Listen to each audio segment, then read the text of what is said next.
Да ви кажам, вие како на надпревар по брзо зборување да сте дошле, земете воздух и напијте се вода. Морам нешто да ви кажам. Значи, барем 3 пати рековте ова е вистината. Зазвучевте како големиот брат. Второ, неколку пати велите, учете, слушајте. Дури и себе си се ставивте во плурал, па наместо јас велите заклучуваме. Знаете што? Ние ги учиме студентите, учениците на Сократов метод, им велиме: јас ве учам, ама и вие учите од мене. Вие немате монопол на вистина.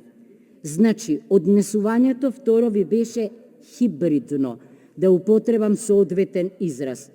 И Тарпеовски успеавте, наместо за буџет, а бевте толерирани, всушност да дадете реплика на сите говори на опозицијата што не е во ред. Суштинска забелешка. Почнавте со локални избори. Морам да ви кажам, за буџетот, па извинете, 5 минути колегата зборуваше за локалните избори. Видете, локални избори не се организираат во последните 6 месеци, а ова беше во последните 8 месеци. Прво.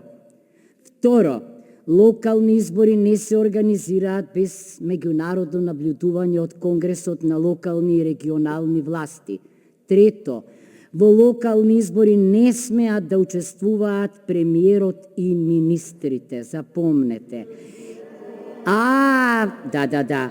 И понатаму, крајно некоректно е 2 месеци пред 6, крајно некоректно е во последните 8 месеци да заборавите на легитимитетот на граѓаните, да поднесете оставка и да станете министер. Зборувате, за НАТО, меѓутоа не кажувате за вечниот почеток за ЕУ преговорите. Велите дека брзо ќе закрепнеме, а од друга страна велите дека не сме биле свесни дека сме под силен удар на короната. Подобро би било да сметате дека уште подолго ќе бидеме под силен удар, за да се подготвите и вие и ние. Значи, сите ние велите дека бил злоупотребен НВО секторот. Вие кокетиравте со НВО секторот. Вие требаше да ги подготвите амандманите, зашто координаторката доаѓа од власта, ама заборавивте на тоа. Имавте историска можност, готово само за обединување, да предложите амандмани од комисијата. Така вие ќе ги соберевте поените, а ние ќе бевме политиканти.